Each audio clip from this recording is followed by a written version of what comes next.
ना जब class course चालू होगा। मॉर्निंग में ट्राई करेंगे कि हम आपकी जो क्लासेस है उसको रैप अप कर दें 1 बजे तक, है ना। दिन में 1 बजे तक रैप अप कर दें, क्योंकि सुबह टाइम मिल जाएगा ना तुम लोगों को बेटा। स्कूल से फ्री हो जाओगे तो सुबह तो टाइम मिल जाएगा, है ना। और मॉर्निंग में बेटर रहेगा ताकि आप पूरा दिन क्वेश्चन प्रैक्टिस कर पाओ, है ना, रिवीजन कर पाओ, खुद से सेल्फ स्टडी कर पाओ।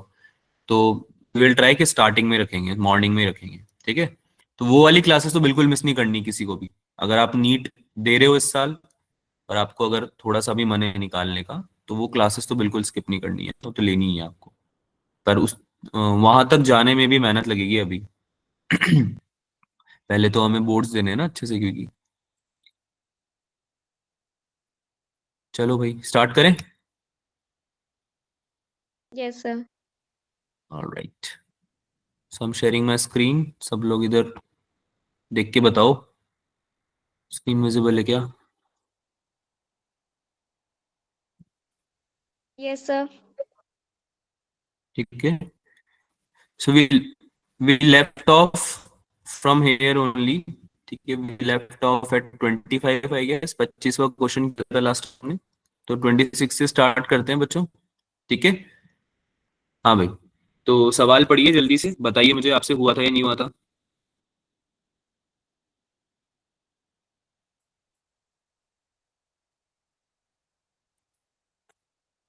Short bar magnetic place with its axis 30 degree with uniform magnetic field. कोई यूनिफॉर्म मैग्नेटिक फील्ड अगर हम कंसिडर कर लें,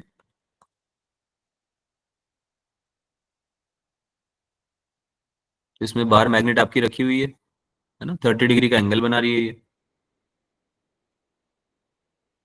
ये जो एंगल है वो कितना है, 30 डिग्री। ठीक है, तो 0.25 टेस्ला की आपकी क्या है, magnetic field. Experience a torque of magnitude equal to 0.05 newton metre. The magnitude of the magnetic movement of the bar magnet. बहुत इजी क्वेश्चन हो जाएगा ये तो, है ना, क्योंकि टॉर्क को मैग्नेटिक नहीं आता है। सर वॉइस लीक हो रही है। हम्म, आवाज आ रही है मेरी, am I Audible.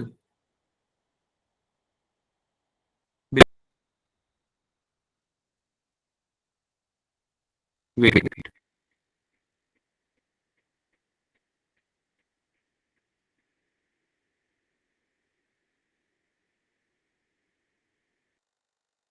M I audible now, अभी आवाज आ रही है क्या बच्चों। Yes sir. Yes. Screen screen दिख रही है सबको, स्क्रीन विजिबल है यस। सबको। Yes sir. ठीक है, तो मैं पूछ रहा था कि टॉर्क को मैग्नेटिक मूवमेंट से रिलेट करना आता है ना हमें, कैसे रिलेट करते हैं हम।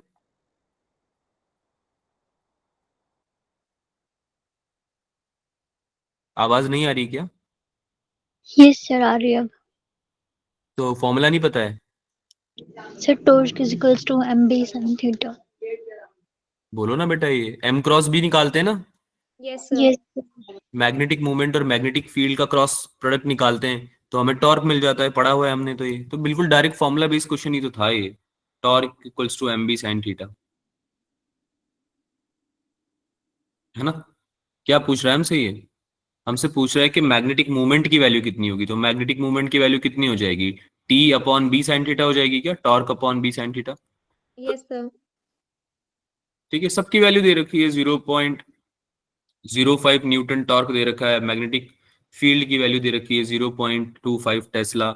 साइन थीटा की वैल्यू निकाल सकते हो बहुत इजीली, साइन 30 की वैल्यू पता है ना सबको।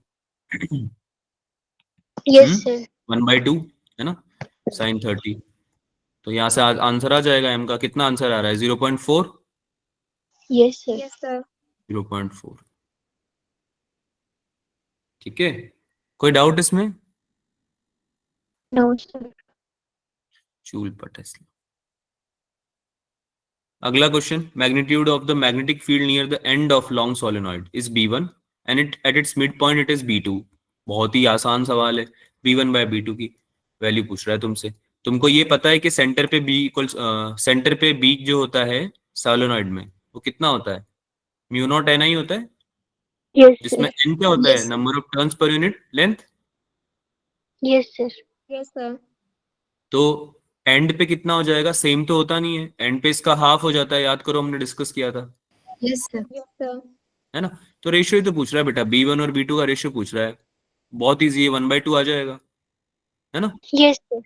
1/2 sir. आ जाएगा। कोई डाउट इसमें? No, sir. No, sir. ठीक है, बहुत ही डायरेक्टली फॉर्मूला बेस्ड क्वेश्चंस काफी सारे आए थे इस बार, आप लोगों से होने चाहिए थे ये सवाल।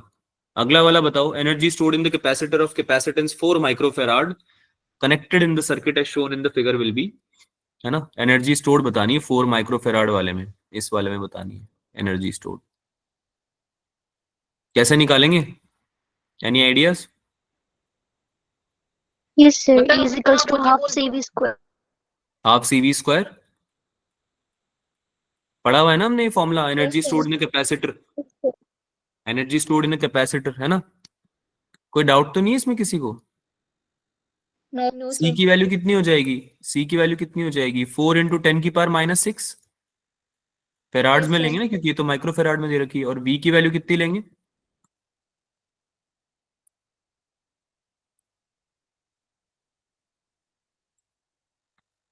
Ten volt. 10 वोल्ट क्यों लेंगे? Six. अरे बेटा 10 वोल्ट तो बैटरी का पोटेंशियल है, 4 वोल्ट वाली बैटरी में कितना पोटेंशियल जा रहा है आपको वो नहीं निकालना पड़ेगा? पोटेंशियल ड्रॉप नहीं निकालना पड़ेगा क्या इसके ऊपर का? Yes, sir. वो मैंने नहीं नहीं। कहा तो मेरा आंसर गलत आ रहा था. हाँ, तो मैं यही तो बोल रहा हूँ कि आपसे जो गलती हुई है ना, वो ये गलती हुई है कि आपने 10 वोल्ट ले लिया है वी को। क्यों लेंगे वी? 10 वोल्ट क्यों लेंगे? मुस्कान, बात समझ में आ रही है? Yes, sir. आपका भी गलत हुआ था क्या? आपने तो किया नहीं, पेपर नहीं दिया मुस्कान कुमारी ने, है ना? Yes, sir. अभी समझ में आया क्या बोल रहा हूं मैं? पर Yes, sir. हाँ, तो बताओ कैसे करेंगे?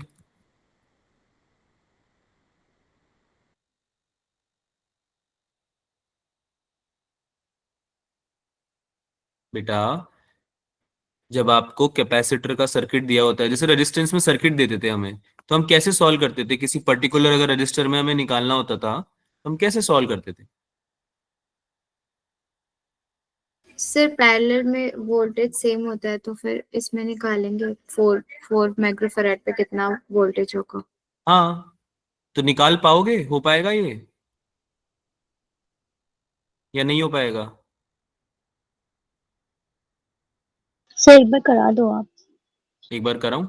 ठीक है, तो अच्छा ठीक है, मैं कराता हूं, लेकिन तुमको एटलीस्ट ये बताना पड़ेगा कि इसमें सी इक्विवेलेंट कैसे निकालेंगे। निकाल पाओगे C equivalent? Yes sir. C equivalent क्यों निकालना है पहले ही बताओ। सर क्योंकि ये पैरेलल में है ना. पैरेलल में है, ये इसलिए निकालोगे सी इक्विवेलेंट। बेटा अगर मैं हर क्वेश्चन का डायरेक्टली सोल्यूशन बताता जाऊंगा ना, तो तुम अगले क्वेश्चन में फिर से फंस जाओगे, क्योंकि मुझे ऐसा लग रहा है कि तुम्हें कॉन्सेप्ट ही नहीं पता है, तुम्हें स्टेप्स ही नहीं पता है कैसे आगे बढ़ना है, जबकि हमने ये कम से कम 2-3 बार कर लिया है सेम चीज। एटलीस्ट एक बच्चे को तो पता होना चाहिए तुम में से। सी इक्विवेलेंट क्यों निकालते हैं? अच्छा, आर इक्विवेलेंट क्यों निकालते हैं?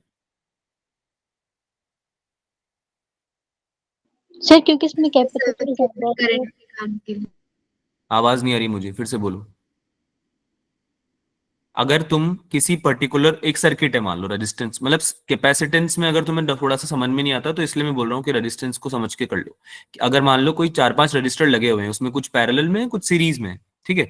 तो आपको अगर कोई बोलता है कि आप किसी पर्टिकुलर एक रजिस्टर में, जिसका कि मान लो लेट से 5 ओम रजिस्टेंस है, ठीक है, उसमें आप निकाल के बता दो कि कितनी एनर्जी जाने वाली है ना? एनर्जी नहीं तो आप उसमें कुछ और निकाल लो, करंट पूछ लोगे, आप पूछ लेगा वो, है ना? कुछ भी पूछ लेगा, तो उसमें आपको बताना है कि कितनी जाने वाली है। तो मुझे एक बात बताओ, तुम लोग कैसे निकालोगे उसमें? पहले तो आप इक्विवेलेंट रेजिस्टेंस निकालते हो, बोलो हाँ या ना? Yes sir. ये इक्विवेलेंट रेजिस्टेंस निकालते हो ना? तो इक्विवेलेंट रेजिस्टेंस sir. निकालने का पर्पस क्या होता है? जब तक आप इस चीज को समझोगे नहीं ना बेटा, तब तक क्या है कि आगे आने वाले सवाल भी गलत होते रहेंगे। तो मैं चाहता हूं कि तुम लोग प्रोसेस को समझ लो एक बार अच्छे से, ठीक है, ताकि आने वाले जितने भी सवाल हैं वो सब सही करके आओ, ठीक है? तो इक्विवेलेंट रेजिस्टेंस क्यों निकालते हैं, कोई एक बच्चा बताओ।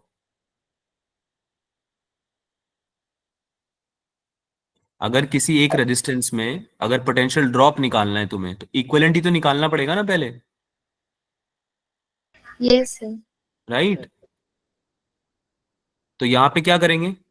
क्यों निकाल रहे हैं हम यहाँ पे इक्विवेलेंट? कैपेसिटेंस क्यों निकाल रहे हैं, इक्विवेलेंट कैपेसिटेंस?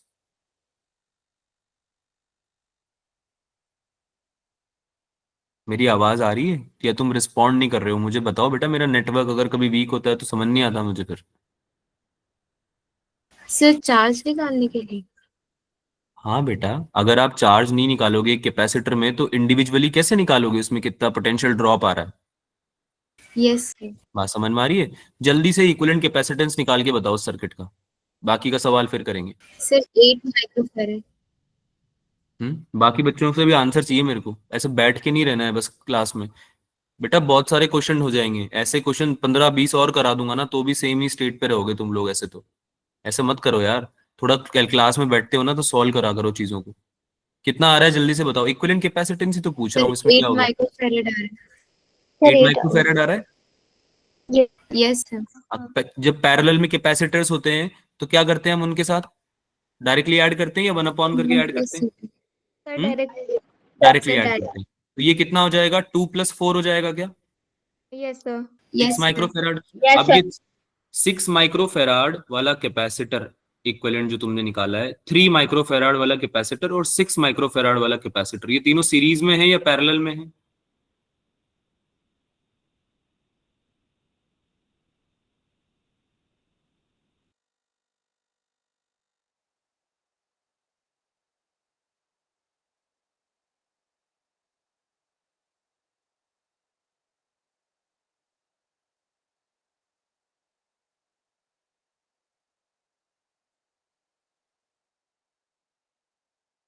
सर वॉइस नहीं आ रही।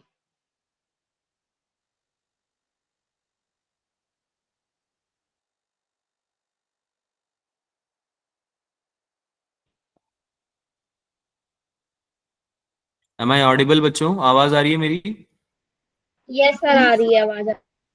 ओके, आई थिंक मेरा डिस्कनेक्ट हो गया था शायद। अभी आ रही होगी आप लोगों को आवाज?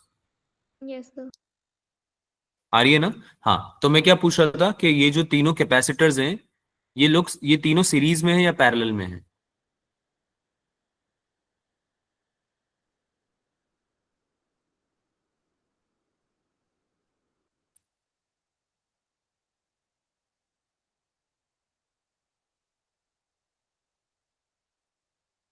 मेरी आवाज आ रही है बेटा? एम आई यस ऑडिबल? सर। हाँ जी, जवाब दीजिए बेटा। सर आपने कौन से वाले पूछे?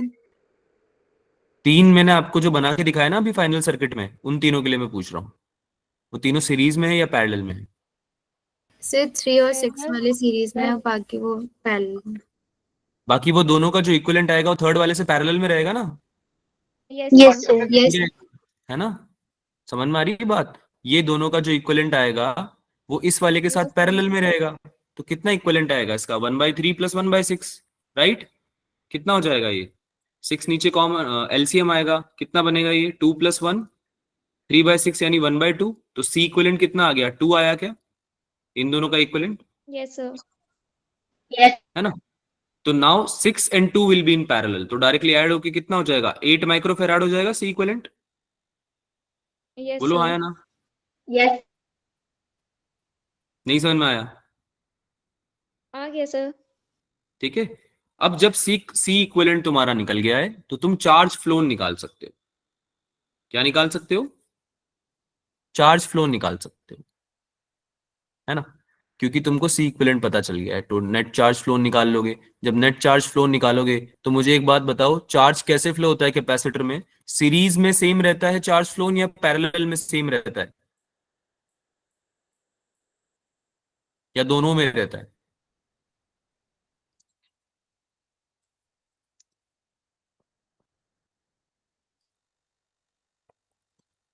आवाज आ रही है बेटा मेरी? Am I audible? Sir break हो रही है। ब्रेक हो रही है? दोबारा पूछ रहा हूँ, जो चार्ज फ्लो है वो हर कैपेसिटर में सीरीज में सेम होता है या पैरेलल में सेम होता है? सर सर सीरीज में सीरीज में सेम सेम होता है। सीरीज में सेम होता है। ठीक है, तो कैसे निकालेंगे इसमें इक्विवेलेंट एनर्जी कैपेसिटी? आपका जो इसमें पोटेंशियल ड्रॉप आप निकाल रहे हो कैसे निकालोगे? ये v की जगह सर जो आपकी हमें वॉइस वैल्यू बहुत रखी, ब्रेक हो रही है। वॉइस ब्रेक ब्रेक हो रही है। अच्छा, एक मैं नेटवर्क चेंज करता हूँ फिर से।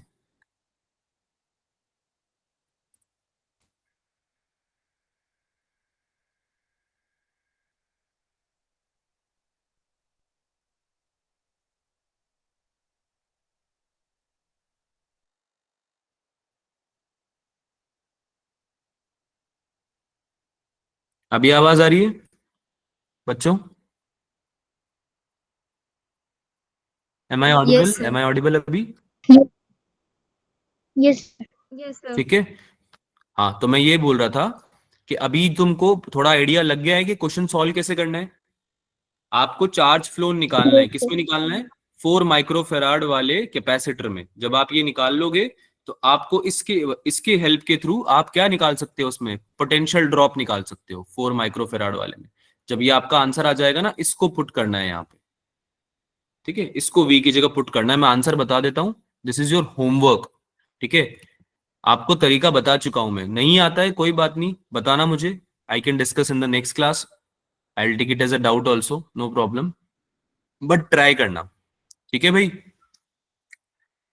एक चीज को हम Yes, बहुत बार ओके। पढ़ चुके हैं, तो उस चीज में मैं स्पून फीडिंग नहीं करने वाला हूँ, बार बार नहीं बताऊंगा मैं आपको वो चीज। 6 वोल्ट आएगा इसका आंसर।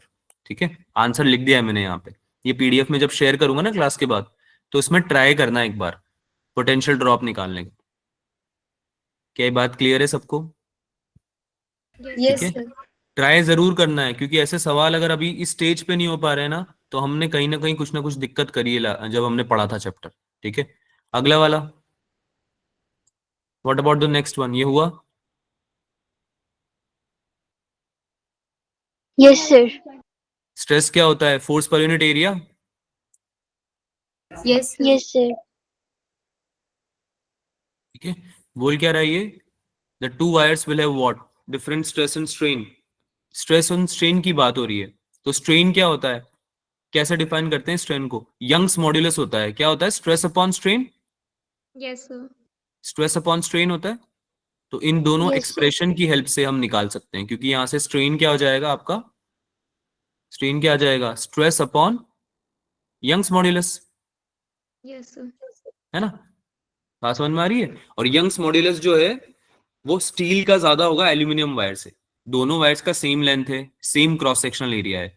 जो फोर्स एक्सर्टेड है, जो फोर्स लगाया गया है दोनों वायर पे, वो भी सेम है।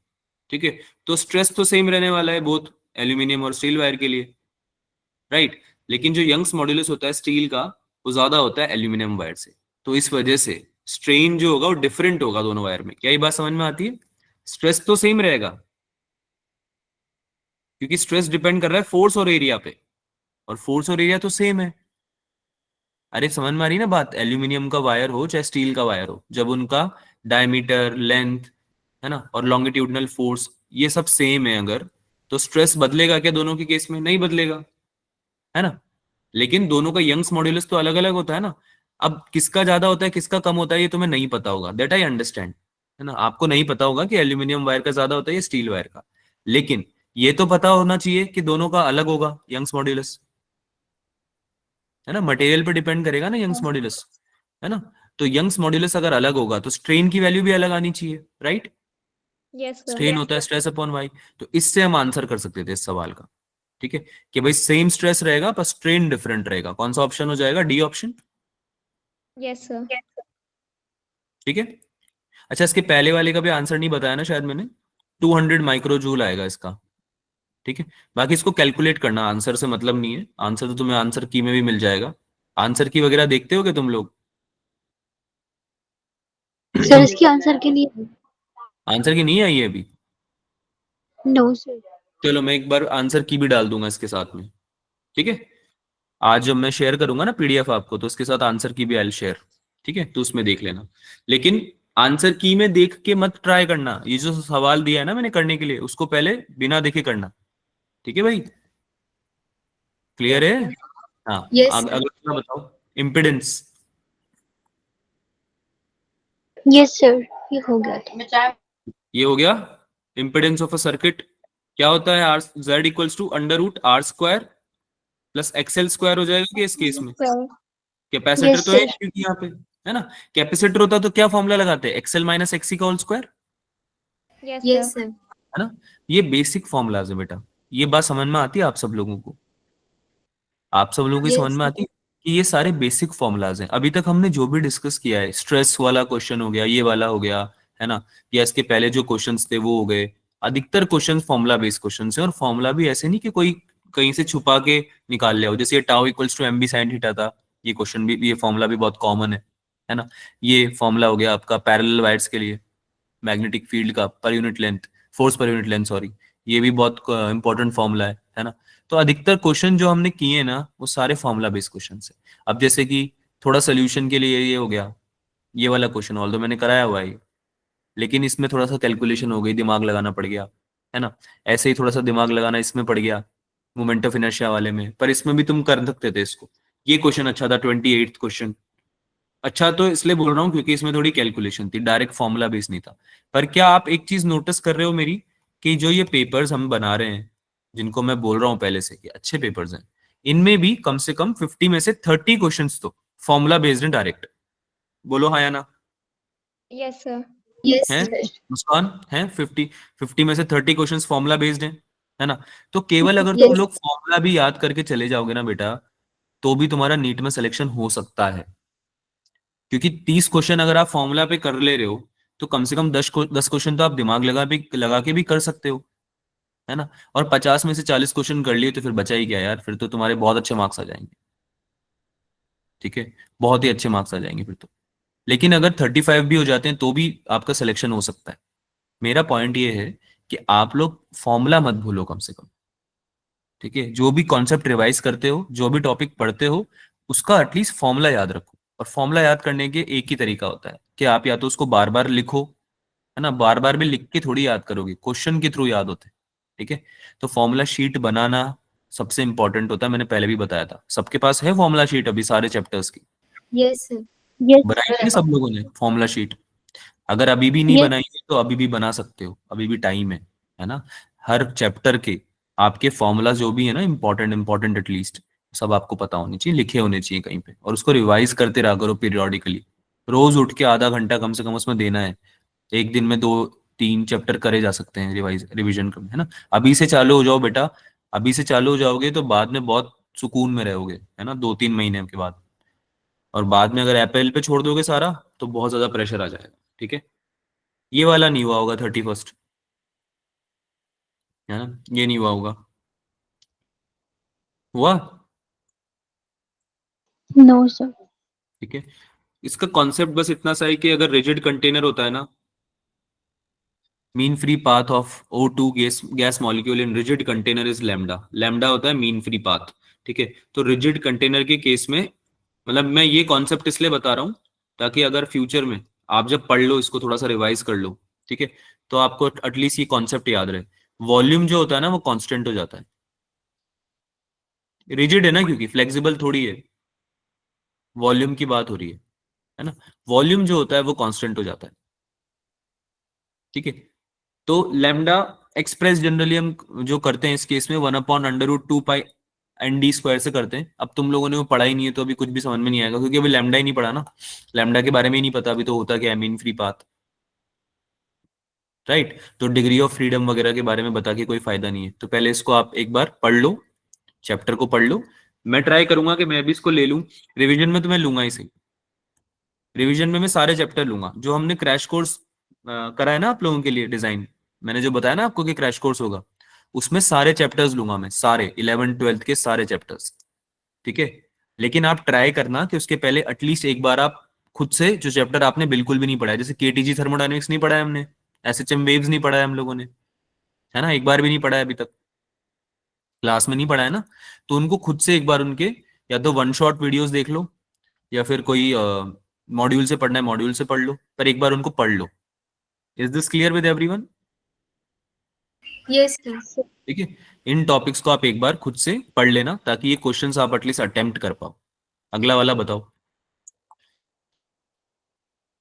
30 सेकेंड।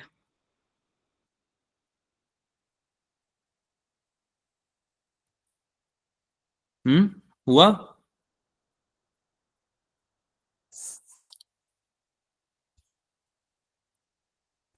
क्या बोल रहा है क्वेश्चन, क्या बोल रहा है? In Young's double slit experiment the separation between, आवाज तो आ रही है ना मेरी?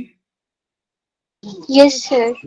फोर्थ मैक्सिमा और third minima on the screen is n times as that of fringe width. Fringe width क्या होती है? Lambda D by D, Yes, sir. यही होती है फ्रिंज विड्थ. पढ़ाया हुआ है ना बेटा, ये तो पढ़ाया हुआ है ना मैंने. Yes, sir. फ्रिंज विड्थ ये होती है beta equals to lambda D by D. तो ये क्या बोल रहा है कि भाई इसका n times lambda D by D जो है वो इक्वल किसके है? सेपरेशन के. सेपरेशन किसके? y फोर्थ और y थर्ड, है ना. यानी कि अगर आप स्क्रीन पे देखते हो तो इसमें आपका फोर्थ नंबर का जो आएगा मैक्सिमा, फोर्थ मैक्सिमा, ठीक है. इसको थोड़ा नीचे बना देता हूं मैं.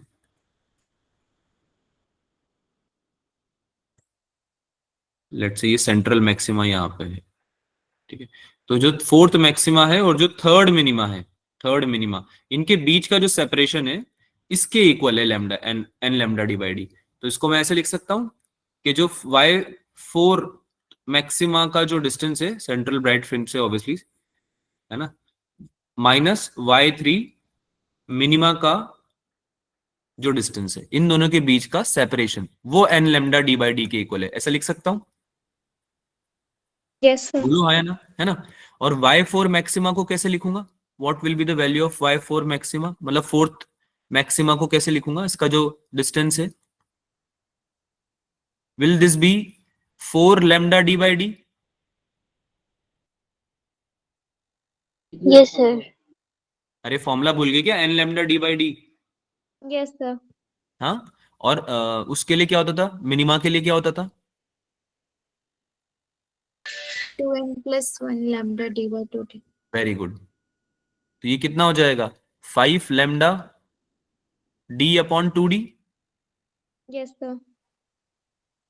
फॉर्मूला याद है ना सबको, मैक्सिमा और मिनिमा के कैसे निकालते थे, है ना. इसलिए मैं बोल रहा हूँ फॉर्मूला रिवाइज कर लो, काफी ज्यादा इजी हो जाएगा तुम्हारे लिए पेपर सॉल्व करना फिजिक्स का, ठीक है. तो इसको माइनस करना है अब तो बस. N lambda D by D equals to हो जाएगा कितना? 4 - 3 करना है ना. तो ये लैम्डा डी बाई डी तो तुमने कॉमन ले लिया, ब्रैकेट में लिखोगे 4 - 5/2. बोलो हाँ या ना बोलो. Yes, sir. ठीक है. यहां से लैम्डा डी बाई डी और lambda D by D cancel हो जाएगा. तो ये कितना आ जाएगा? 8 - 5/2 यानी 3/2. 3/2 वैल्यू आ जाएगी 1.5. Yes, sir. समझ में आया सबको? ठीक है. अब ये वैल्यू क्या पूछ रहा है? 2n की वैल्यू पूछ रहा है. तो आंसर क्या है? 1.5 होगा नहीं, ये गलत आंसर है. और तुम लगा के, अगर तुमने सॉल्व भी किया होगा तो तुम यही लगा के आएंगे 100%. क्योंकि क्वेश्चन जो है वो आपको ट्रिक करता है कभी कभी, और आपको सारे क्वेश्चन ध्यान से पढ़ने पड़ते हैं. देखो यहाँ पे लिखा हुआ है 2n की वैल्यू बताओ. क्या लिखा हुआ है भाई? क्या लिखा हुआ है यहाँ पे? 2n. 2n की Value. वैल्यू. तो n की वैल्यू अगर 3/2 आ रही है तो 2n की वैल्यू कितनी आएगी? 3 आएगी क्या? Yes, sir. तो answer will be C option. समझ में आया? अगर आप लोगों ने सॉल्व भी किया होगा तो भी आप जल्दबाजी में 1.5 लगा सकते हो, क्योंकि आपने पढ़ा ही नहीं होगा 2n की पूछ रहा है, आप n की वैल्यू निकाल के लगा के आ जाओगे. तो इन चीजों का भी ध्यान रखना है पेपर में. ये जो प्रैक्टिस होती है ना हमारी यहाँ पे, टेस्ट इसलिए बोलता हूँ देने के लिए मैं, कि हमारी जो प्रैक्टिस होती है ना वो हमें इन सब चीजों के बारे में एक बार एक्सपीरियंस करा देती है पहले, ताकि जब एक्चुअली में फाइनल एग्जाम्स आए तब हमें ऑलरेडी चीजें पता हो थोड़ी थोड़ी, है ना, हमारा ब्रेन थोड़ा सा फंक्शन कर पाए उस डायरेक्शन में. ठीक है, आगे चले. Yes, sir. Yes, sir. अगला वाला हुआ.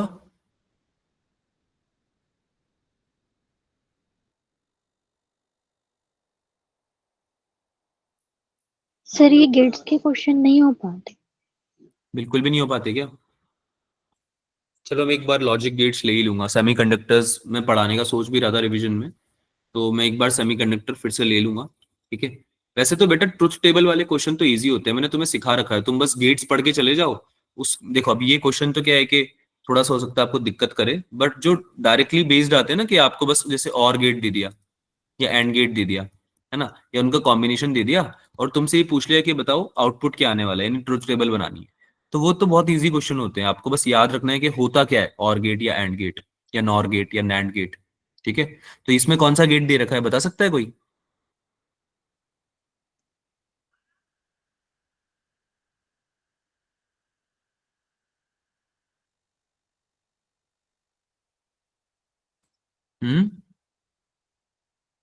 कौन सा गेट बनेगा बेटा? इसमें डायोड लगे हुए हैं ना? अरे डायोड लगे हुए हैं ना 2। Yes, sir. ठीक है, वाई पे आउटपुट पूछ रहा है ये आपसे, ए की जगह क्या डालोगे? अब एक बात बताओ, करंट के ऊपर डिपेंड करेगा ना, फॉरवर्ड बायस में जाएगा या रिवर्स बायस में, Yes, sir. राइट? चलो एक काम करते हैं, इसको पहले पढ़ ही लेते हैं, मैं इसको बात के लिए रख लेता हूँ। I take it in as an example also in the class, ठीक है? We will discuss in the class, revision class में जब हम लॉजिक गेट्स रिवाइज करेंगे ना, तब उसके साथ ले लूंगा मैं। अभी जब आपको बिल्कुल ही समझ में नहीं आ रहा है तो आप कर भी नहीं पाओगे इसको, लॉजिक गेट्स की क्लास में ले लूंगा। जस्ट मेक श्योर कि आप लोग मुझे एक बार रिमाइंड करा दो, ठीक है? एक बार रिमाइंड करा देना। एक बार हम लॉजिक गेट्स बिल्कुल स्टार्टिंग से रिवाइज करेंगे, आपको गेट्स के बारे में और ट्रुथ टेबल बनाने के बारे में मैं थोड़ा सा आपको आइडिया दे दूंगा, and then we can discuss this question also. बात समझ में आ रही है? Yes, sir. Yes sir. और एनर्जी कैसे आ गया? अच्छा, ये स्लाइड चेंज हो गई, ठीक है? वैसे तो इसमें अर्थ कर रखा है तो उससे आपको थोड़ा आइडिया लगना चाहिए कि पोटेंशियल में डिफरेंस है। तो क्या लेते हैं हम पोटेंशियल, मतलब ये जहाँ अर्थ किया होता है वहां पे क्या लेते हैं पोटेंशियल की वैल्यू? 0। वेरी गुड, ठीक है? तो ये ऐसे कॉन्सेप्ट्स का यूज करके हम, है ना, समझ सकते हैं क्वेश्चन को फ्यूचर में भी, ठीक है? अभी तो चलो ठीक है, छोड़ देते हैं इसको, बाद में करेंगे। आगे नेक्स्ट क्वेश्चन पे आते हैं। Open and close pipe, sound waves का क्वेश्चन है, ये भी नहीं हुआ होगा तुम लोगों से, हुआ? Sir. नहीं हुआ होगा ना? ओपन पाइप जो होता है, जैसे ये बोल रहा है कि ओपन पाइप है, क्लोज पाइप है, दोनों का लेंथ सेम है, they are placed in a same medium, the ratio of the frequency of fourth overtone.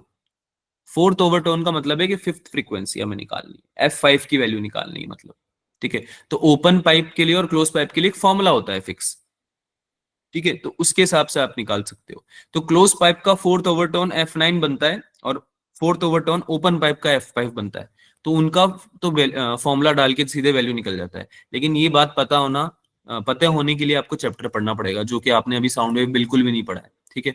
So again solutions तो मैं आपके साथ शेयर कर ही रहा हूँ, go through the solutions.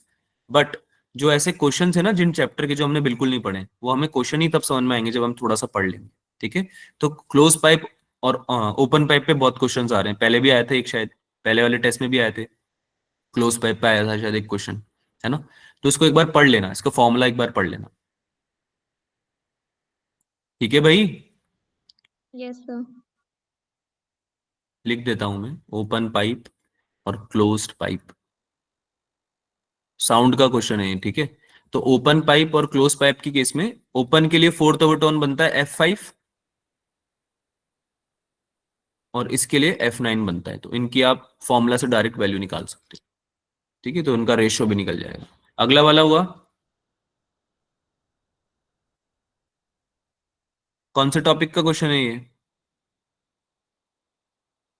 35th question पढ़ो, एक बार पढ़ो, जल्दी से पढ़ो क्वेश्चन को। AM wave. 35th क्वेश्चन कौन से टॉपिक का है बेटा? मॉडर्न का क्वेश्चन है ना? Modern physics. मॉडर्न का क्वेश्चन है ना? नहीं हुआ? Yes, sir. नहीं हुआ? एक फॉर्मूला लिखाया था मैंने, याद करो। जब भी ट्रांजिशन होता है तो हमें अगर वेवलेंथ के साथ एसोसिएट करना है, क्या बोल रहा है ये? In which of the following transition will be wavelength corresponding to n=3 तो n=1 भी मिनिमम, वेवलेंथ की वैल्यू मिनिमम चाहिए। तो जब भी ट्रांजिशन होगा तो हम एनर्जी गैप निकाल सकते हैं, डेल्टा ई की वैल्यू निकाल सकते हैं। ऐसा Yes, मैं फॉर्मूला sir. लिख रहा हूँ, आप देख के बताना आपने पढ़ा हुआ है क्या formula. 13.6 Z² multiply by 1/n1² minus 1/n2²। ऐसा कुछ पढ़ा है फॉर्मूला, Yes, sir. पढ़ा है. Yes, sir. है ना? 3 to 1 में जा रहा है तो हम यहाँ पे n2 माइनस n1 लिख देंगे। अगर 3 to 1 में जा रहा है तो हम n2 की जगह 1 लिख देंगे बेसिकली। तो ये क्या हो जाएगा? 13.6 Z²। अब z की जगह क्या आता है? यहाँ तो चलो 1/1² आ गया, माइनस 1/3² आ गया, ठीक है? क्योंकि वो 3 से 1 में जंप कर रहा है ना? लेकिन Z² क्या होता है? Atomic Atomic number. number. Atomic number, ठीक है? बहुत बढ़िया। और लैम्डा जो होता है आपका, लैम्डा जो होता है, सिंस डेल्टा ई के डायरेक्टली प्रोपोर्शनल है ना z, तो लैम्डा के इनवर्सली Yes, sir. प्रोपोर्शनल होगा। ठीक है, लैम्डा के इनवर्सली प्रोपोर्शनल होगा। एच सी अपॉन लैम्डा होता है, Yes, H sir. Upon lambda Yes, होता है ना, yes, sir. Energy equals to H C upon lambda होता है। तो लैम्डा अगर ई के डायरेक्टली प्रोपोर्शनल है, अगर चेंज इन एनर्जी हो चाहे एनर्जी हो, उसके डायरेक्टली प्रोपोर्शनल है जेड स्क्वायर, तो लैम्डा के इनवर्सली प्रोपोर्शनल होगा। ये बात समझ में आती है Yes, sir. है Yes, ना? sir. तो यहां से आप निकाल सकते हो। ये बोल रहा है ना मिनिमम किसका होगा लैम्डा, तो किसका होगा मिनिमम? जिसका जेड स्क्वायर की वैल्यू सबसे ज्यादा होगी। बोलो हाँ या ना, Yes. है ना? जिसका भी जेड yes, स्क्वायर सबसे बड़ा हो जाएगा उसका लैम्डा सबसे छोटा हो जाएगा, राइट? क्योंकि जंप 3 से 1 में तो सब में करेगा, हाइड्रोजन की केस में भी 3 से 1, ड्यूटेरियम की केस में भी 3 से 1, है ना? सिंगली आयनाइज हीलियम और सिंगली डबली आयनाइज लिथियम, तो इसमें सबसे बड़ा जेड किसका आने वाला है? डी वाले का, डबली आयनाइज लिथियम का। हाइड्रोजन, हीलियम, लिथियम ऐसे चलते हैं ना एलिमेंट्स। अरे समझ में yes, आ रहा है sir. कैसे, है ना? तो सबसे ज्यादा छोटा वेवलेंथ जो होगा वो होगा डबली आयनाइज लिथियम का। ऐसे करना था ये क्वेश्चन, ठीक है? Again we have use nothing but formula, a little bit of concept also, but mainly formula, ठीक है? So try to learn all of them. आगे चलते हैं। अब देखो टाइम की थोड़ी कमी है, ज्यादा क्वेश्चन हम डिस्कस कर नहीं पाएंगे। और गेट, हाँ सिद्रा और गेट ही बन रहा था वो, मैंने पढ़ा नहीं, अभी लेट पढ़ा। और गेट ही बन रहा है वो, बहुत बढ़िया। अगर आपको दिख रहा है तो, पर नहीं भी दिख रहा है तो कोई बात नहीं, एक बार मैं आपको फिर से रिवाइज करा दूंगा, तो हो सकता है आपको तब थोड़ा समझ में आने लगे, ठीक है? हाँ भाई, मैं बोल रहा था कि हम लोगों के पास टाइम की कमी है थोड़ी, ट्राई करेंगे एक नया चैप्टर स्टार्ट करने का, ठीक है, रिवीजन में। तो थोड़ा जल्दी जल्दी करते हैं, मैं आपको थोड़े हिंट वगैरह देता हूँ। अगर आपने ऑलरेडी करा हुआ है पेपर या आपको कोई डाउट है स्पेसिफिकली तो वो बता देना, ठीक है? Otherwise I will be giving hints for every question, ठीक है? कूल है? Yes, sir. ठीक है, अगला क्वेश्चन बता दो जल्दी से। क्या होता है रेंज? क्या होता है? U x into t. Yes, sir. Yes, sir. Projectile motion का क्वेश्चन है, बोल रहा है कि horizontal range and maximum attained by projectile R and H if constant horizontal acceleration g by 6। ये क्वेश्चन कराया हुआ लग रहा है मेरे को, कराया था कि मैंने? yes, sir. ये तो सब हो गया था। ये तो क्लास में हो गया था शायद। Yes, sir. मैंने Yes. आपको डाउट किया था। किसी ने डाउट भी पूछा था कि? Yes, sir. मैंने ही किया था। अच्छा हाँ, ये मैंने शायद उसमें लिया था डाउट क्लास में, राइट? समझ में आ Yes, गया sir. था नहीं? समझ Yes, में आ Yes, गया sir. था? yes, sir. ठीक है, सब लोग डाउट क्लास में आए नहीं थे तो मैं बता देता हूँ एक बार के लिए कैसे करना है। रेंज होता है यू एक्स इंटू टी, तो आपको एक नई रेंज निकालनी है बेसिकली, ठीक है? रेंज आपका होता है you cos theta into T, time period multiply by you cos theta. तो ये बोल रहा है कि एक्सेलरेशन अगर चेंज हो गया तो जो नई रेंज है वो कितनी आएगी, तो वो कैसे निकालोगे आप? इसमें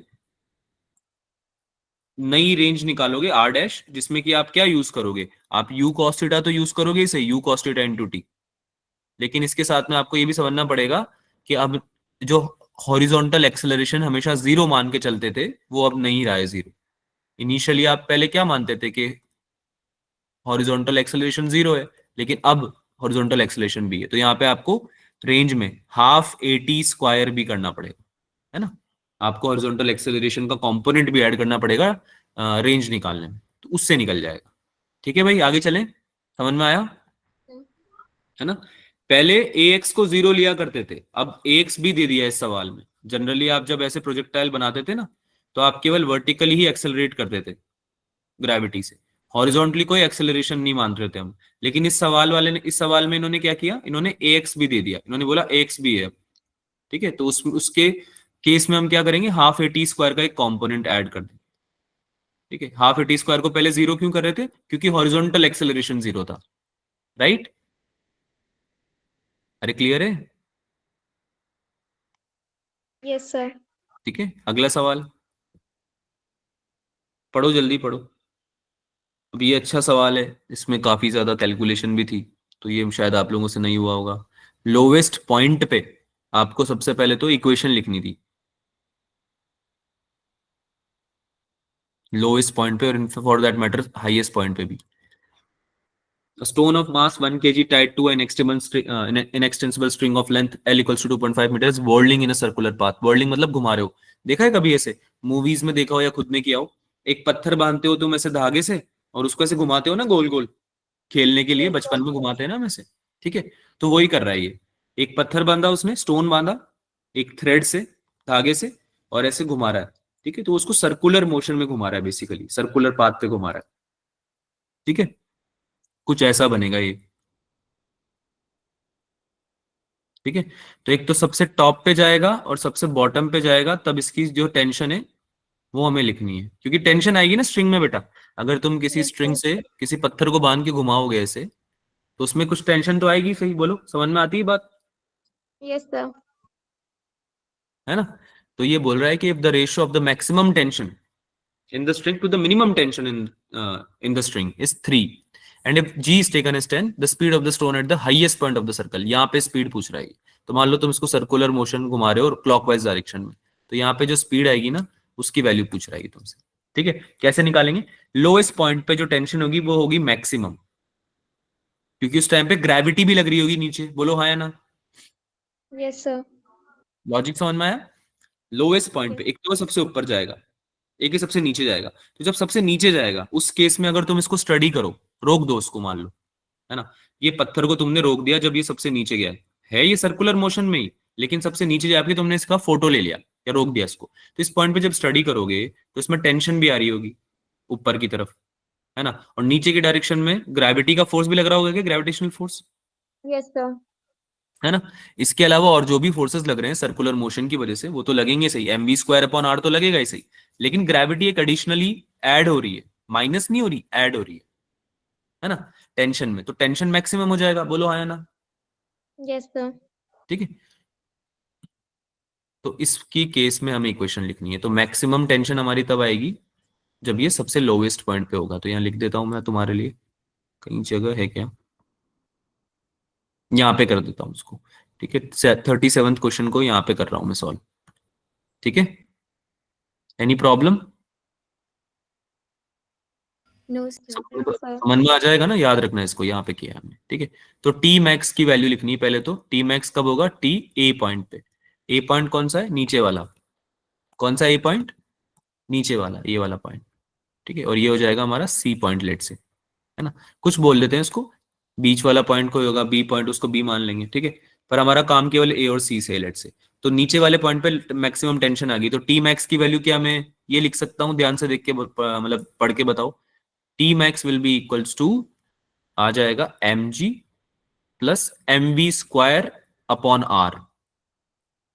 एम वी स्क्वायर, अब वेलोसिटी किस पे? ए पॉइंट पे, अपॉन आर, आर की जगह एल लिख सकता हूं क्या? Yes, sir. यस क्यों लिखा, समझ में आया एल क्यों लिखा? क्योंकि इसकी रेडियस ही एल है Yes, ना, sir. लेंथ है ना इसकी, जितनी स्ट्रिंग की लेंथ होगी वही तो रेडियस बन जाएगी, Yes, sir. है ना। चलो, क्या मिनिमम पॉइंट पे टेंशन लिखने में आप मेरी हेल्प कर सकते हो? सी पॉइंट पे कितनी आनी चाहिए बताओ, क्या इक्वेशन बननी चाहिए? Um, टेंशन की वैल्यू कितनी आनी चाहिए? अब इसमें mg नीचे लगेगा, mv² / r ऊपर की तरफ लगेगा, है ना। तो ये mv² सी पे mv² / l माइनस mg हो जाएगा, इसमें माइनस mg हो जाएगा, इसमें ऐड हो रहा है, इसमें mg ऐड हो रहा है, इसमें mg सबट्रैक्ट हो रहा है, तो बड़ा यही वाला हुआ, ए पॉइंट पे हुआ बड़ा, बोलो हाँ या ना। yes, sir. तो रेशियो निकाल के, T max upon T minimum ratio निकाल के इक्वेशन बना सकते हो, थोड़ा कॉम्प्लिकेटेड रहेगा, डिफिकल्ट बनेगी इक्वेशन, लेकिन बना सकते हो, Yes, sir. ठीक है, ट्राई करना, ठीक है। अच्छा क्वेश्चन है, this is a good question, आप इस क्वेश्चन को छोड़ सकते थे, मतलब what I will suggest is इस क्वेश्चन को मत नहीं, या तो मत करो या फिर बाद में करो, ठीक है। उसका रीजन है क्योंकि काफी सारे ऐसे क्वेश्चन है जिसमें ना तो कैलकुलेशन रिक्वायर्ड है, ना समझने में बहुत दिक्कत हो रही, तो वो क्वेश्चंस इजीली हमें उतने मार्क्स दे देंगे जितने ये देगा। क्या आपको मेरा पॉइंट समझ में आ रहा है? ठीक है, Yes, sir. तरीका मैं बता रहा हूँ, जिसको करना है वो कर सकता है, but what I will suggest is ऐसे क्वेश्चन जिनमें की बहुत ज्यादा डिफिकल्ट कैलकुलेशन बन जाती है, और ये देखना आना चाहिए बेटा, जब आप T max upon T minimum लिखा लोगे ना, तो ही आपको रियलाइज होना चाहिए कि ये चीज को इससे डिवाइड करने पे एक बहुत डिफिकल्ट सी इक्वेशन बनने वाली है, बोलो हाँ या ना। Yes, sir. डिवाइड कर रहे हो, ऐड नहीं कर रहे हो, ऐड में तो कट जाता, mg और mg कट जाता, है ना, डिवाइड कर रहे हो, उसके बाद आपको कंजर्वेशन ऑफ एनर्जी भी लगाना पड़ेगा अभी इसमें, सो 2 इक्वेशन बनेगी total, right. Yes, so sir. For the solution purpose मैंने बता दिया है, and I will be sharing the solutions also. पूरा सोल्यूशन मैं शेयर कर दूंगा, उसको देख भी लेना एक बार। लेकिन फिर भी ये वाला क्वेश्चन जो था वो नॉट डूएबल था, नहीं करना था। ठीक है, तो ये भी हमें पहचानना है कि कौन सा सवाल करना है, कौन सा नहीं करना है। आगे चलें। 38 38 हुआ। आवाज आ रही है मेरी? Am I audible? Yes, sir. 38 हुआ। No, sir. 38 भी अच्छा क्वेश्चन था, स्नेल्स लॉ से हो जाता, पर ये डायग्राम नहीं बनाया होगा तुमने इसमें। डायग्राम बनाया था? डायग्राम बनाने का ट्राई किया था इसमें प्रिज्म का? Yes, sir. इक्विलेटरल प्रिज्म का मतलब क्या होगा बच्चों? What is the meaning of equilateral prism? क्या इसका मतलब ये होगा कि इसके सारे एंगल 60 डिग्री के होंगे? Yes, Yes, sir. sir. ये बात समझ में आती है सबको? Yes, sir. ठीक है। क्या बोल रहा है आगे? ये आगे बोल रहा है कि इसमें एक रे ऑफ लाइट इंसिडेंट हुई on an equilateral prism at grazing incidence and emerges grazingly from the prism on the other surface. ठीक है, ग्रेजिंगली इंसिडेंट हुई है और ग्रेजिंगली ही एग्जिट कर गई है। तो ग्रेजिंग इंसिडेंस का मतलब पता है क्या क्या होता है?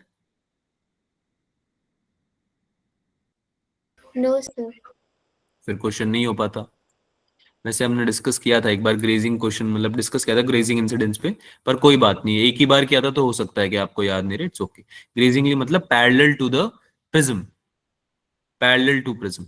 ठीक है, अब से याद रखना, यानी कि ऐसे आएगी आपकी लाइट, ऐसे।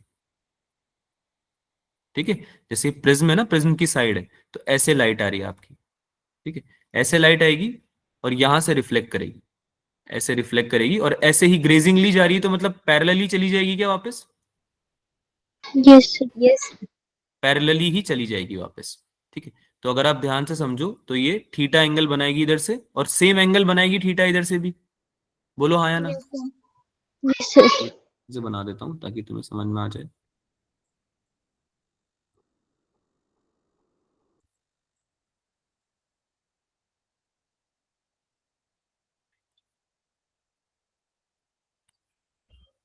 ऐसे आई, ऐसे गई, तो ये वाला एंगल हुआ थीटा, और ये वाला एंगल भी नॉर्मल से कितना बनेगा? थीटा। ठीक है, पूछ रहा है the refractive index of the prism. Refractive index होगी इसकी कुछ म्यू, है Yes, ना? sir. तो रिफ्रैक्टिव इंडेक्स तो मैंने तुम्हें पहले भी सिखाया है कि स्नेल्स लॉ यूज करके निकालना चाहिए हमेशा, है ना, ज्यादा कन्वीनियंट पड़ता है। पर उसके लिए भी तुम्हें सबसे पहले थीटा निकालना पड़ेगा। थीटा की वैल्यू कैसे निकालेंगे, कोई बता सकता है? Any ideas?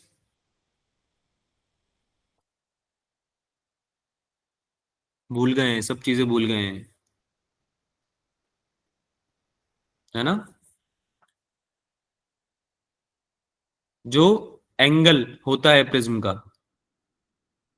Angle of prism, क्या वो R1 प्लस R2 के इक्वल नहीं होता? Yes, sir. तो ये थीटा R1 और R2 ही तो है बेटा। इंसिडेंस तो जो हुआ है वो तो पैरेलल टू द प्रिज्म हुआ है, ये रिफ्लेक्शन, एंगल ऑफ रिफ्लेक्शन ही तो होगा जो थीटा बना है। ये जो थीटा बना है आपका, ये एंगल ऑफ रिफ्लेक्शन ही तो होता था, याद करो, ये R1 होता था, है ना? Yes, sir. और जो यहां से इमर्ज कर जाएगा उसके पहले जो एंगल बनता था वो R2 बनता था। बोलो हाँ या ना? Yes, sir. है ना?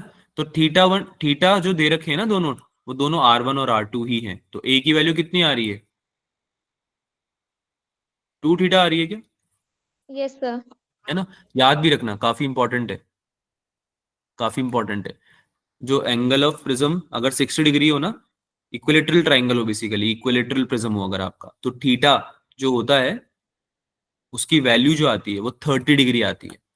यानी कि एंगल ऑफ जो रिफ्लेक्शन होता है, ठीक है, उसकी वैल्यू, रिफ्रैक्शन होता है उसकी वैल्यू आपकी आती है 30 डिग्री।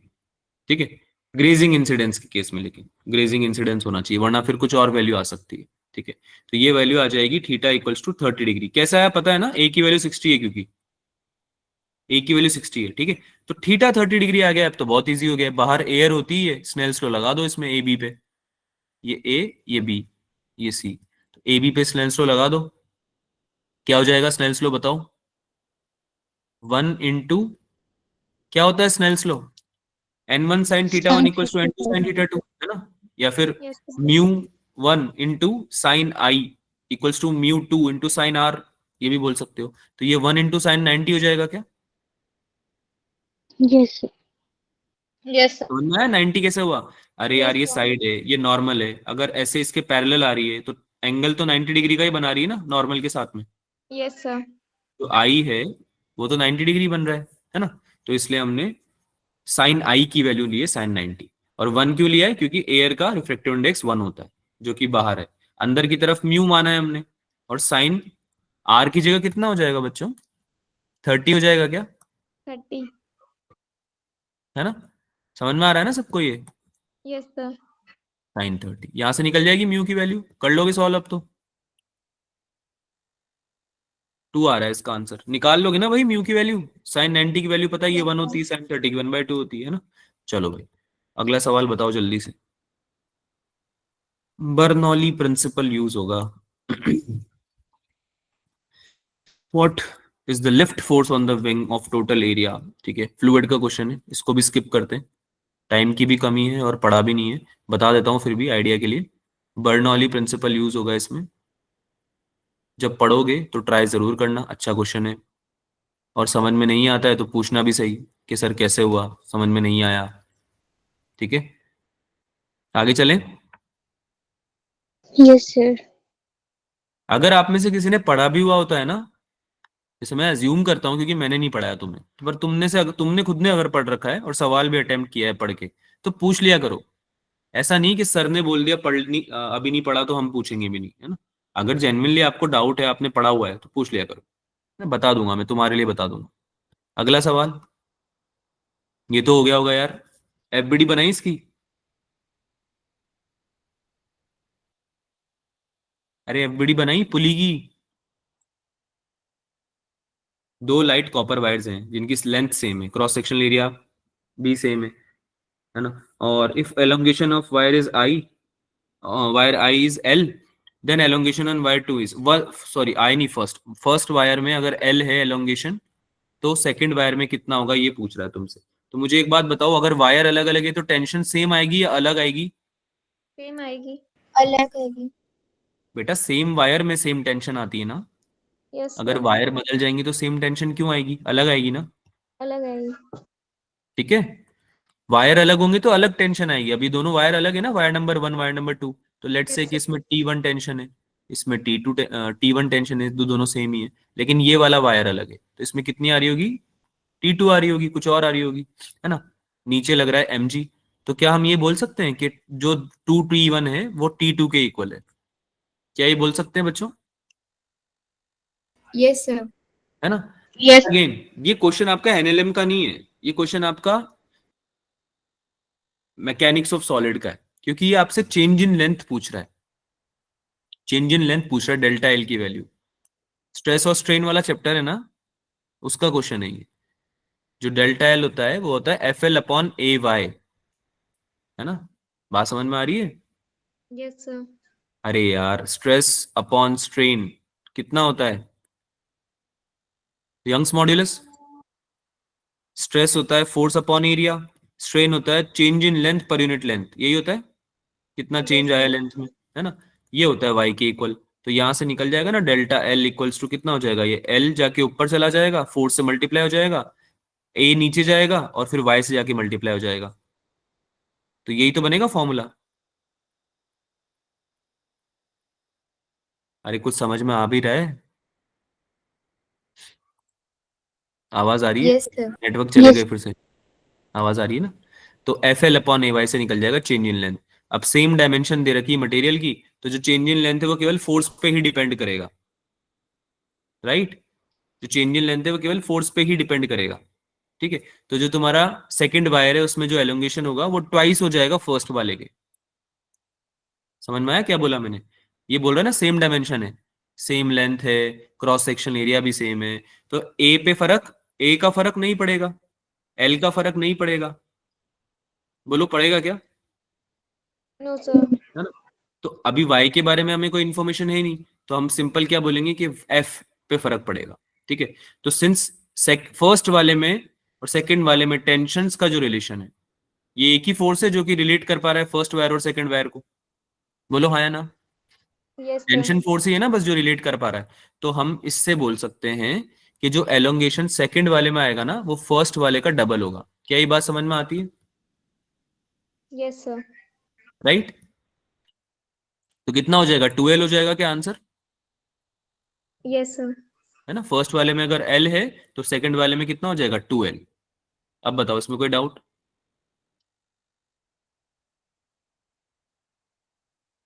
कोई डाउट है बेटा? ये पेपर में इतना टाइम लेके जो डिस्कस कर रहा हूँ ना उसका रीजन है कुछ।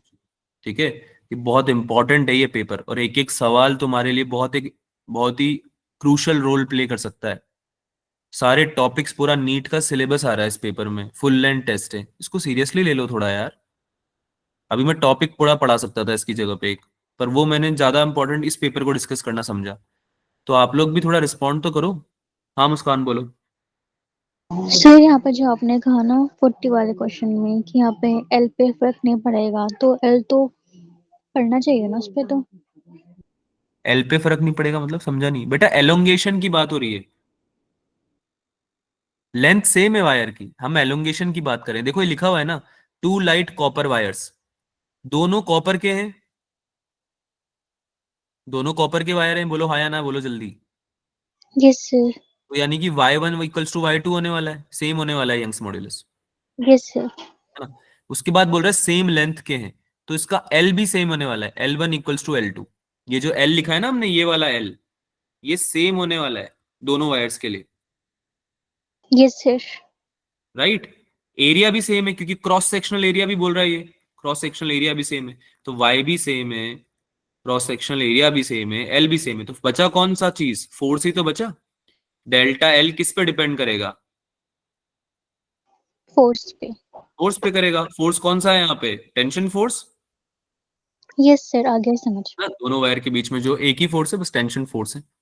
ठीक है, तो हम उसी के प्रपोर्शन में एलोंगेशन को भी बता सकते हैं। ठीक है, ओके सर। हाँ भाई, अगला सवाल।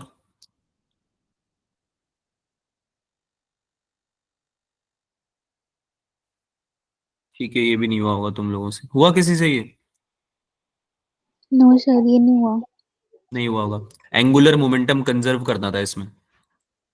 कोई भी मास या कोई भी पार्टिकल है ना, अगर रोटेशन का पार्ट है, रोटेट कर रहा है, ठीक है, जिसमें सर्कल में मूव कर रहा है, जैसे मास m moves in a circle on a smooth horizontal plane with velocity v naught at radius r naught, the mass is attached to a string that passing through a smooth hole in a plane as shown। तुमने एक क्या लिया, cardboard लिया या कुछ भी, मतलब ऐसे बोल दो कि कुछ बक्सा टाइप की कुछ चीज ले ली, ठीक है, कार्डबोर्ड टाइप की, और उसमें तुमने बीच में छेद बना दिया सर्कुलर, और उसमें हिंज करके एक पार्टिकल को, एम मास के पार्टिकल को तुम गोल गोल घुमा रहे हो, सर्कुलर मोशन में घुमा रहे हो, है ना, वी नॉट स्पीड से, और जो सर्कुलर मोशन का, सर्कुलर पाथ का रेडियस है वो आर नॉट है। इस केस में तुमसे वो ये पूछ रहा है कि तुमको ये बताना है कि जो मास है जो अटैच किया तुमने स्ट्रिंग से, ठीक है, वो अगर एम दे रखा है इसने, तो tension in the string is increase, अच्छा आगे क्वेश्चन अभी कंटिन्यू हो रहा है, the tension in the string is increased gradually and finally m moves in a circle of radius r naught। तो टेंशन जो है वो चेंज हो रही है, इंक्रीज हो रही है टेंशन धीरे धीरे, ठीक है, टेंशन में चेंज आ रहा है,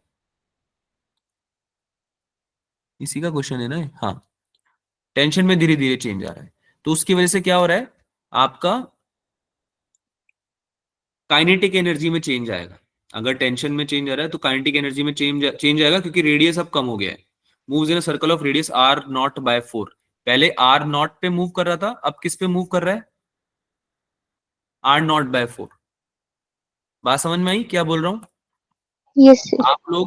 आप लोग जब मूव कर रहे थे इनिशियली, तो आर नॉट के रेडियस में मूव कर रहे थे इसको, ठीक है, इस पार्टिकल को। बाद में जो ये मूव कर रहा है इसकी वेलोसिटी भी चेंज हो गई होगी और इसका रेडियस भी चेंज हो गया है। यस बात समझ सर। में आई? दोनों केस समझ में है? तुम इस क्वेश्चन को ऐसे समझो कि आपने पहले कोई पार्टिकल को मूव कराया सर्कुलर मोशन में, बाकी सब भूल जाओ, एक सर्कुलर मोशन में कोई पार्टिकल मूव कर रहा है, ठीक है।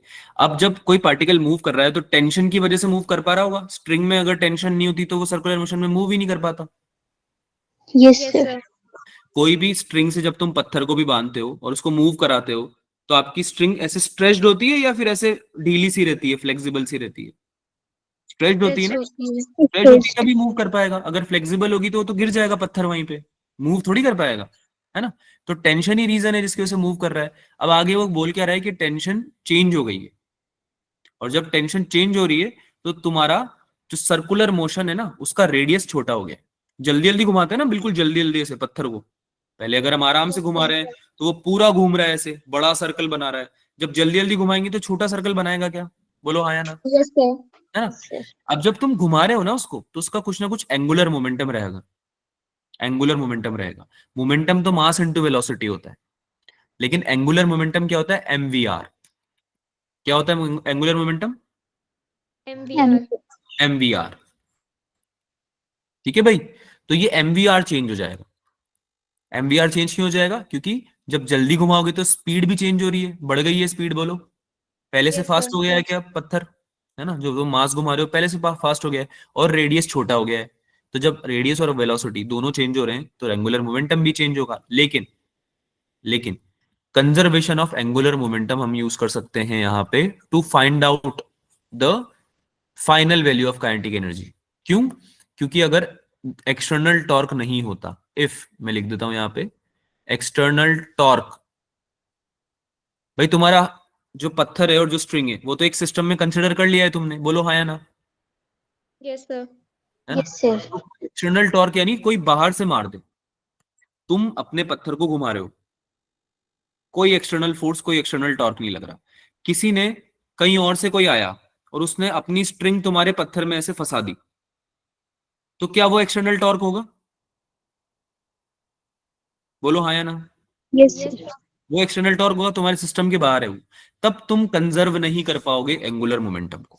अदरवाइज आप एंगुलर मोमेंटम कंजर्व कर सकते हो, और यही तरीके होते हैं क्वेश्चन सॉल्व करने के। आपका फोकस क्वेश्चन सॉल्विंग पे होना चाहिए, आपका फोकस इस पे नहीं होना चाहिए कि क्वेश्चन बोलना क्या चाहता है, या इमेजिन कर रहे हो उसको बैठ के कि अरे पत्थर घुमा रहे हैं तो कैसा दिखता होगा।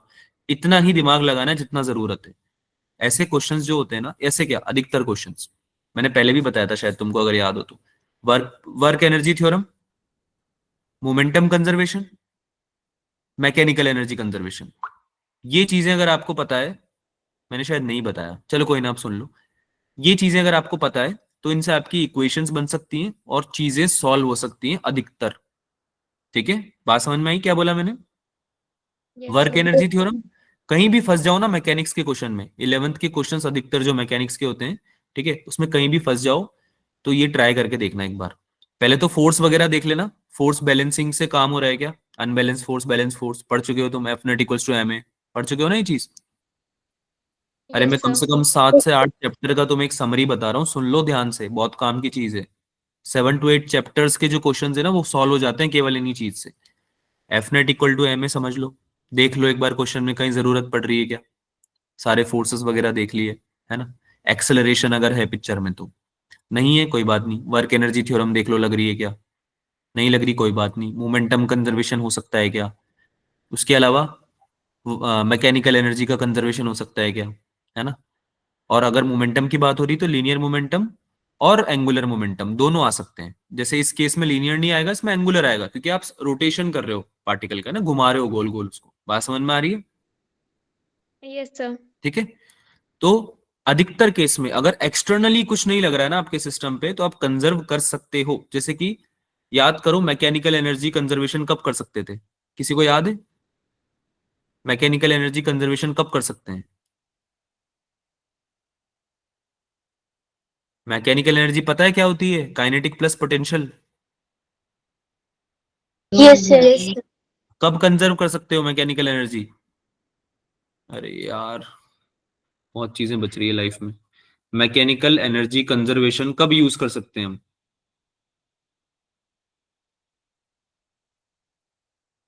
क्या होता है इसका मतलब? Initial potential energy plus initial kinetic energy system की should be equal to final potential energy plus final kinetic energy, यही होता है क्या mechanical energy conservation? Yes sir. पढ़ा है कभी? ये कब कर सकते हैं? ये तब कर सकते हैं जब कोई एक्सटर्नल वर्क डन नहीं हो, एक्सटर्नल फोर्स की वजह से वर्क डन जीरो हो, और कोई नॉन कंजर्वेटिव फोर्स की वजह से भी वर्क डन जीरो हो। क्या होते हैं नॉन कंजर्वेटिव वर्क? क्या होता है non conservative force? Sorry, sir जो इनिशियल और फाइनल पोजीशन पे डिपेंड, जो इनिशियल और फाइनल पे डिपेंड करता है, जो सब पाथ डिपेंडेंट होते हैं। पाथ डिपेंडेंट होते हैं, यानी कि जो कि पूरे रास्ते पे डिपेंड करते हैं। एग्जाम्पल क्या होता है? कौन से फोर्सेस होते हैं नॉन कंजर्वेटिव? एग्जाम्पल बताओ। Sir friction. Friction, friction is a non conservative force. इसके अलावा विस्कस फोर्स जो हमने पढ़े थे, विस्कोसिटी वगैरह पढ़ी थी, फ्लूइड में पढ़ते हैं विस्कोसिटी, है ना? Yes sir. तो जो विस्कस फोर्स होते हैं ना, सरफेस टेंशन वगैरह, वो सब भी क्या होते हैं? नॉन कंजर्वेटिव होते हैं। वो पाथ पे डिपेंड करते हैं, जिस रास्ते से जा रहे हो ना, वो मैटर करेगा आपके लिए कैलकुलेशन में, ठीक है? जबकि जो कंजर्वेटिव फोर्सेस होते हैं वो पाथ इंडिपेंडेंट होते हैं। जैसे ग्रेविटी, ग्रेविटी को बस दो चीजें बता दो, एक तो चालू कहां से किया है, खत्म कहां पे किया है। तुम कहां से आए हो, कैसे आए हो, ग्रेविटी को कोई फर्क नहीं पड़ता। ग्रेविटी तुमसे बस ये बोलती है कि एक तो ये बता दो तुमने स्टार्ट कहां से किया था, एक ये बता दो खत्म कहां किया था, मैं वर्क डन बता दूंगा, है ना? बात समझ में आ रही है डिफरेंस दोनों में? तो आप मैकेनिकल एनर्जी कंजर्वेशन तब यूज कर सकते हो जब या तो कोई एक्सटर्नली फोर्स नहीं लग रहा हो आपके सिस्टम पे, यानी उसका वर्क डन जीरो, फोर्स लग भी रहा हो तो वर्क डन जीरो होना चाहिए बेसिकली, या फिर नॉन कंजर्वेटिव फोर्सेस की वजह से वर्क डन जीरो होना चाहिए, तब आप लगा सकते हो उसको। तो मैं आपको ये समझाना चाह रहा था कि तीन चार प्रिंसिपल्स, तीन चार कॉन्सेप्ट्स को यूज करके आप अधिकतर क्वेश्चन सॉल्व कर सकते हो फिजिक्स में, ठीक है? देखते हैं, अब याद रहता है तो बढ़िया रहेगा आप लोगों के लिए। हटा देता हूँ इसको, क्वेश्चन सॉल्व करते हैं। मैकेनिकल एनर्जी कंजर्व कर देते हैं भाई, मैकेनिकल एनर्जी कंजर्व कर देते हैं। करी भाई mechanical energy conserve. Initial angular momentum, sorry mechanical energy conserve नहीं, my bad, conservation of angular momentum use कर रहे हैं हम यहाँ पे। अगर कोई एक्सटर्नल टॉर्क नहीं ना, तो हम क्या कर रहे हैं? Conservation of angular momentum.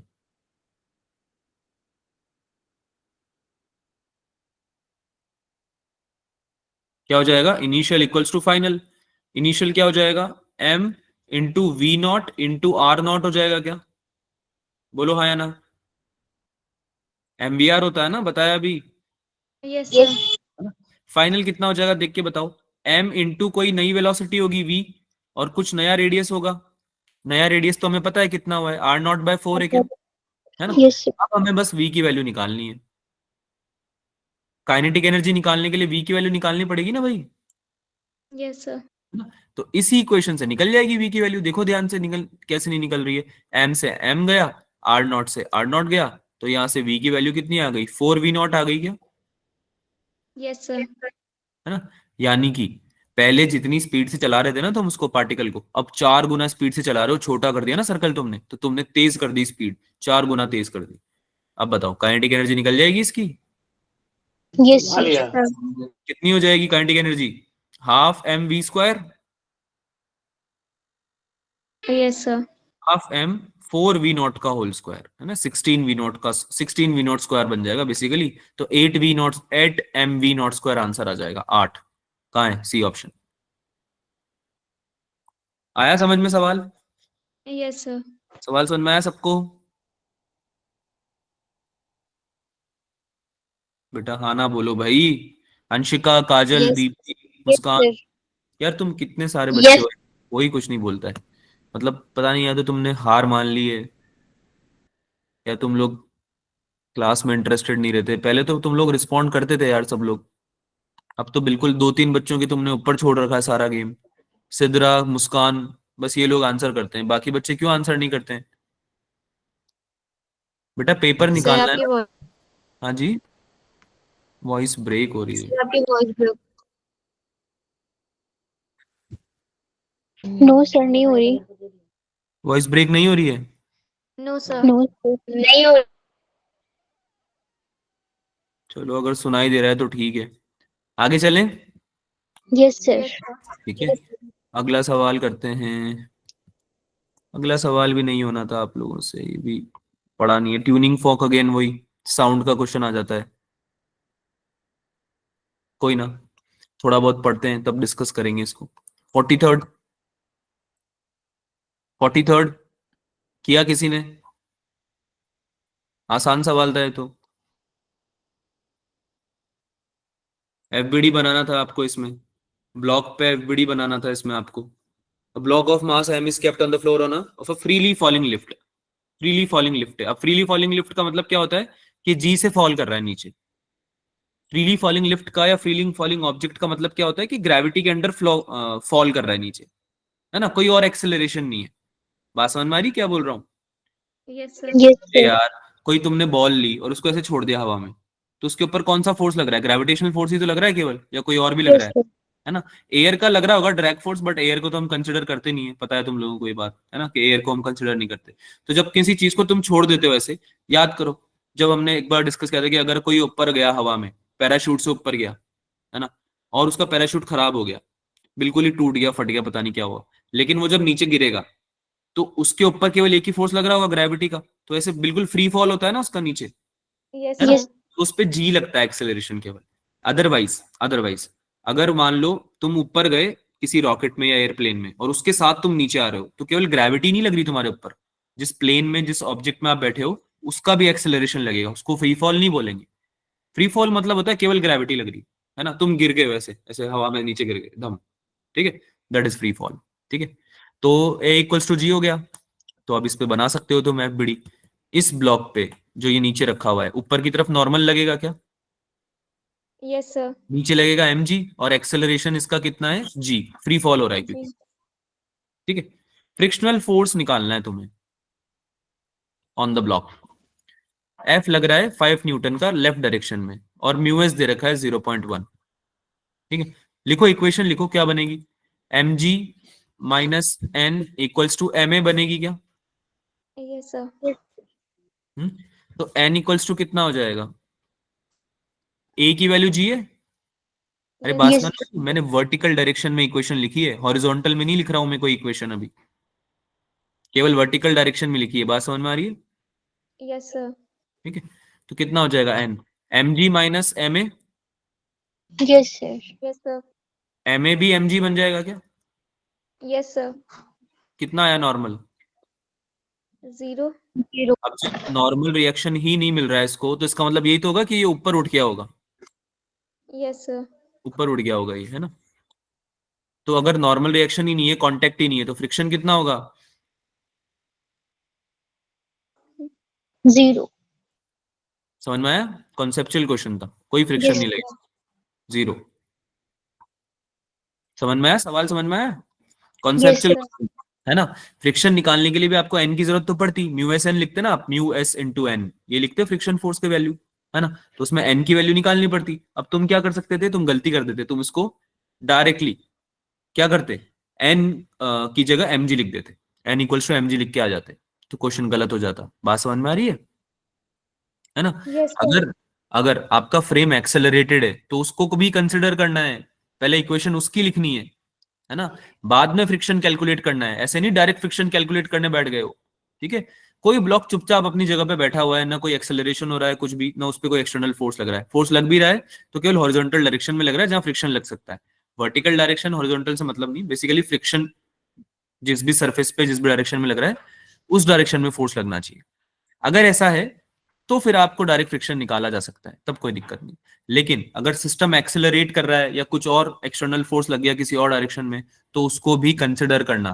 ठीक है, डायरेक्टली आंसर मत निकाल देना फ्रिक्शन का। क्लियर है भाई? Yes, sir. ये हुआ 0.5 मीटर लटका हुआ था, फिर नीचे चला गया आपका चेन। क्या करेंगे? क्या करेंगे? कंजर्व करेंगे एनर्जी को, और क्या करेंगे। एक रोप थी जो कि 1 मीटर थी पहले इनिशियली, आगे बोल रहा है 1 metre of uniform rope of length 3 metre. पूरा लेंथ कितना है टोटल? 3 मीटर का लेंथ है, hanging over the edge of smooth table. Smooth table का मतलब क्या हुआ? फ्रिक्शन नहीं है। नहीं है, कोई फ्रिक्शन नहीं है।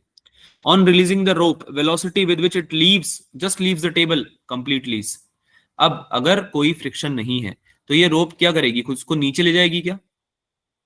बाकी पार्ट Yes, को भी sir. Yes, नीचे sir. लेना चाहिए, है ना। अदरवाइज फ्रिक्शन रोक लेता, फ्रिक्शन तो रोक लेता है इस रोप को बहुत इजीली, क्योंकि इसका 3 मीटर में से 2 मीटर तो टेबल पे ही है अभी। ये समझ में आ रहा है आपको, Yes, sir. है ना। 2 मीटर तो टेबल पे ही है अभी, लेकिन फ्रिक्शन है ही नहीं तो रोक पाएगा भी नहीं, राइट। तो आपको Yes. इसमें एनर्जी कंजर्व करनी है। बट टाइम बचा नहीं है तो मैं सॉल्व नहीं कर रहा हूं, बट मैं आपको बता देता हूं इसमें क्या करना है। U initial plus K initial equals to U final plus K final. Since कोई एक्सटर्नल फोर्स नहीं है, कोई फ्रिक्शन नहीं है, नॉन कंजर्वेटिव फोर्स भी नहीं है ना, और एक्सटर्नली भी कुछ नहीं लग रहा है इसमें, तो आप मैकेनिकल एनर्जी कंजर्व कर सकते हो जाएगी भाई। Yes sir. Yes, लोगे sir. mgh होती है रोप की वजह से mgh हो जाएगी, है ना। h निकाल लेना इसमें कितना आएगा, बस पूरा h नहीं आएगा इसमें, इसमें ऊपर वाला पोर्शन आएगा, केवल सेंटर ऑफ मास को देखोगे ना इसमें आप। ये बात समझ में आ रही है सबको, सेंटर ऑफ मास को देखना पड़ेगा आपको इसमें। जैसे 1 मीटर अगर लटका हुआ है ना, तो इसका सेंटर ऑफ मास कहाँ होना चाहिए भाई, 0.5 मीटर पे होना चाहिए क्या। Yes, sir. नहीं समझ में आया बेटा। अगर कोई पार्टिकल नीचे जा रहा है या कोई पार्टिकल की पोटेंशियल एनर्जी लिखनी है तो उसको तो आप mgh लिख दोगे पूरा, लेकिन अगर आप कोई कंटिन्यूअस मास की लिखोगे तो उसमें h क्या कंसिडर करोगे। अरे यार समझ में नहीं आया तुम्हें। जैसे जमीन से मान लो एक रोप है, ठीक है, ऐसे रोप रखी हुई है, ये जो क्वेश्चन में दे रखा है, तो इसमें जो हाइट लोगे mgh लिखोगे पोटेंशियल एनर्जी।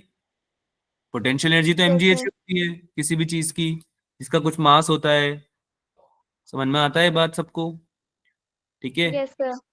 अरे एम मास के ऑब्जेक्ट की तो इतनी होती है ना, तो ये एच क्या लिखोगे मैं ये पूछ रहा हूं, क्या ये लिखोगे एच, या क्या टोटल ये लिखोगे एच।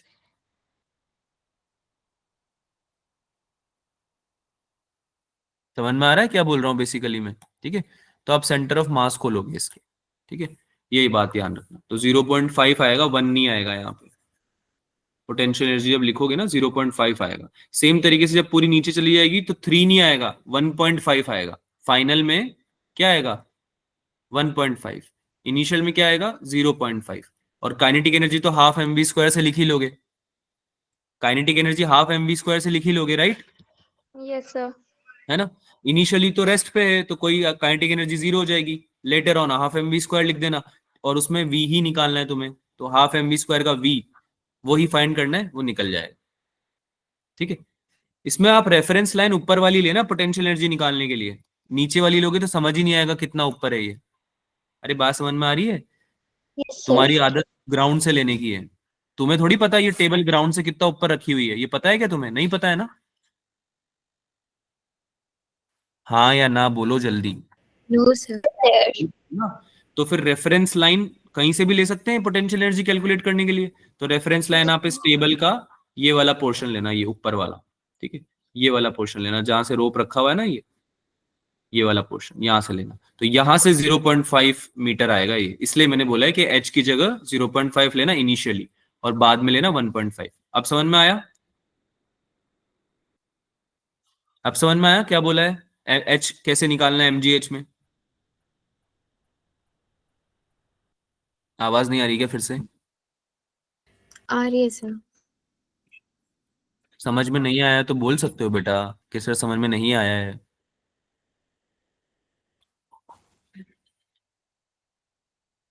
आगे यस सर। बढ़ो आगे। या फिर से बताऊं, ये तो बता दो, आगे बढ़े या फिर से बताऊं। सर आगे। थक गए हो मुझे लगता है तुम लोग।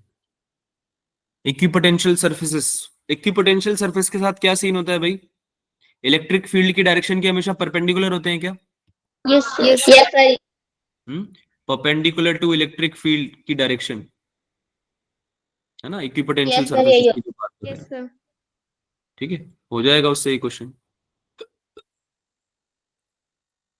हो गया था, पेपर में हुआ था। अगर एक्स, क्या बोल रहा है एक्स डायरेक्शन में ना, एक्स डायरेक्शन में अगर इलेक्ट्रिक फील्ड है, अगर एक्स डायरेक्शन में, तो आपका जो इक्विपोटेंशियल सरफेस है, ठीक है, वो क्या होना चाहिए, पैरेलल होना चाहिए वाई जेड प्लेन के, इसके Yes, परपेंडिकुलर sir. होगा ना, क्योंकि इसके परपेंडिकुलर होगा। तो वाई जेड प्लेन के क्या हो जाएगा, पैरेलल ही तो होगा। समझ में आया? एक्स वाई जेड जब तुम लिखते हो ऐसे, एक्स वाई और जेड जब बनाते हो तो वाई जेड प्लेन के परपेंडिकुलर ही तो, पैरेलल ही तो होगा, एक्स के परपेंडिकुलर हो रहा है तो। ठीक है, planes parallel to Y Z plane, A option answer है इसका। ठीक है, ये कॉन्सेप्ट याद होना जरूरी था इसके लिए, परपेंडिकुलर होता है इलेक्ट्रिक फील्ड की इक्विपोटेंशियल सरफेस। ये कॉन्सेप्ट याद है तो हो जाएगा, नहीं याद है तो फिर दिक्कत आएगी, क्वेश्चन छोड़ के ही आना पड़ेगा फिर तो, थ्योरेटिकल क्वेश्चन है। 46 हुआ?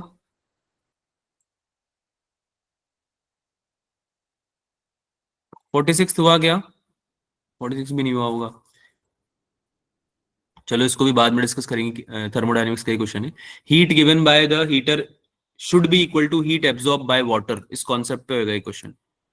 लिख देता हूं मैं, heat given by heater. Question पढ़ना पहले तो तुम, अभी टाइम नहीं है तो मैं आपको टाइम नहीं दे पाऊंगा पढ़ने के लिए, बट क्वेश्चन पढ़ना जिन्होंने नहीं पिया है पेपर। ठीक है, heat absorb by the water, this concept we are going to use.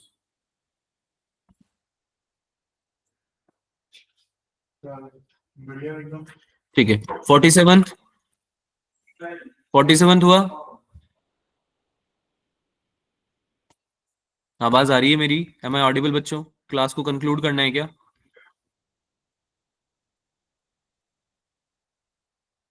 Yes sir, आ रही है आवाज। आवाज आ रही है? ठीक है, ठीक है, मैं जल्दी से ही बता रहा हूँ बेटा यार, थोड़ा तो आंसर करो। बता रहा हूँ, मतलब खत्म ही कर रहा हूँ क्लास को। मैकेनिकल एनर्जी कंजर्वेशन यूज होगा इसमें भी, जो अभी अभी हमने डिस्कस किया ना, सेम चीज यूज होगी इसमें भी। बहुत जगह पे यूज होता है ये, इसलिए मैं बोल रहा था कि बहुत इंपॉर्टेंट है। ठीक है, एस्केप वेलोसिटी निकालनी है आपको इसमें, इस पर्टिकुलर केस में। ठीक है, तो आप इसको ऐसे निकाल सकते हो कि इनिशियली तो पोटेंशियल एनर्जी और काइनेटिक एनर्जी दोनों ही जीरो होने वाली है, लेकिन बाद में एस्केप वेलोसिटी की वजह से हाफ एम वी स्क्वायर तो उसमें काइनेटिक एनर्जी आ जाएगी और कुछ पोटेंशियल एनर्जी आ जाएगी, G M one M two upon R, 3/2 G M one M two upon R. ठीक है, तो this you can use. 48 equivalent capacitance निकालना था, हो गया होगा ये तो? Yes yes sir. सर। ये तो हो गया होगा, इजी क्वेश्चन है तो बहुत, है ना। C1 सबसे ऊपर रहेगा, C2 C3 बीच में रहेंगे, C4 C1 ऐसे रहेगा सबसे ऊपर। इसको आप थोड़ा सिंप्लीफाई अगर करो तो C2 और C3 बीच में है, और C4 नीचे की तरफ है। तो हो जाएगा सॉल्व मेरे ख्याल से ये, सर। Yes sir. है ना। 49 और 50 में से किसी में डाउट है? 49 अच्छा क्वेश्चन था, 49 अच्छा था, 50 तो कॉन्सेप्चुअल क्वेश्चन है। 50 ठीक तो है, हो गया था सर। 49 अच्छा क्वेश्चन था। 49 में थोड़ा सा डायग्राम बना के थोड़ी सी ज्योमेट्री यूज करनी पड़ेगी, तब होगा ये सॉल्व। ठीक है, एक कंडक्टिंग वायर है जिसका की शेप है in form of regular hexagon, ऐसे कुछ। ठीक है, रेगुलर हेक्सागन की शेप में। तो आपको इसका साइड लिखना है 4 सेंटीमीटर। सेंटर से आप जब देखोगे, सेंटर से, ठीक है, तो अज्यूम आपको करना पड़ेगा कि अगर ये आर है, जो हमारा डिस्टेंस होता है ना आर, वो है, तो एक तो ये एंगल बनेगा थीटा, एक ये एंगल बनेगा थीटा। पूछ ही रहा है find magnitude of net magnetic field at centre of hexagon, centre पे पूछ रहा है ये net magnetic field. Conducting wire है जो कि रेगुलर हेक्सागन की शेप में है, साइड दे रखा है उसका, करंट दे रखा है उसमें कितना फ्लो हो रहा है, 4 एम्पियर फ्लो हो रहा है। तो find magnitude of magnetic field at the centre of hexagon. तो अगर ये वायर है तो इसका परपेंडिकुलर डिस्टेंस ही निकालेंगे ना बेटा सेंटर से। ये समझ में यस आ रहा है? मैग्नेटिक फील्ड अगर निकालना है उस पॉइंट पे तो, ठीक है, तो टेन थीटा, सबसे पहले तो आर की वैल्यू निकालो, जो डिस्टेंस है उसकी वैल्यू जब तक नहीं निकालोगे तब तक कैसे निकल पाएगा आपका मैग्नेटिक फील्ड। तो आर की वैल्यू कैसे निकलेगी, टेन थीटा से निकलेगी। टेन थीटा क्या होगा, परपेंडिकुलर अपॉन बेस, बोलो हाँ या ना। Yes sir. ठीक है, तो ये 4 सेंटीमीटर अगर टोटल है तो ये उसका मीडियन की तरह एक्ट करेगा। ये आपका बन जाएगा 2 सेंटीमीटर इधर और 2 सेंटीमीटर इधर। तो जब आप इसमें ट्राइंगल बनाओगे, ये वाला एंगल अगर थीटा है तो टेन थीटा क्या हो जाएगा, परपेंडिकुलर यानी 2 अपॉन बेस यानी आर। बोलो समझ में आया? Yes yes sir. ठीक है, तो r इक्वल्स टू आ जाएगा, सिंस थीटा जो है दे रखा है उसने 30 डिग्री है। कैसे पता चला 30 डिग्री है? कोई बता सकता है मुझे? थीटा की वैल्यू 30 डिग्री कैसे पता चली मेरे को? एक साइड होती है ना हेक्सागन की, वो 60 डिग्री एंगल बना रही होती है। कितना बना रही होती है भाई? हेक्सागन है ना, हेक्सागन। Yes, sir. तो सेंटर के साथ कितना बनाएगी? 60 डिग्री तो बनाएगी, तभी तो 6 साइड मिला के 360 डिग्री हो पाएगा टोटल। बोलो हाँ या ना? Yes, sir.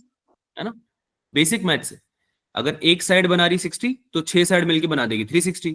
तो अगर टोटल 60 डिग्री है तो थीटा कितना हो जाएगा? 30 और 30 हो जाएगा। तो यहां से पता चला थीटा 30 है। कूल? Yes, sir. ठीक है।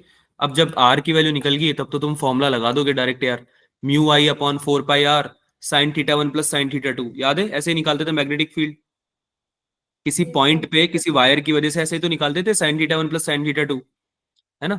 Sign five 1 plus sine five 2 कुछ भी ले लो उसको, तो वो फॉर्मूला यूज करके आप निकाल सकते हो। Any doubts? No, sir. पक्का? पक्का? यस। Yes, sir. ठीक, मिलते हैं अगली क्लास में। काफी थक गए हो तुम लोग भी, I can realise that, no problem. अगली क्लास में एक नया चैप्टर चालू करेंगे, रिवीजन का पार्ट है। ठीक है, आज के लिए इतना ही रखते हैं। Bye sir. बाय बच्चों। Bye, sir. Bye sir, good night.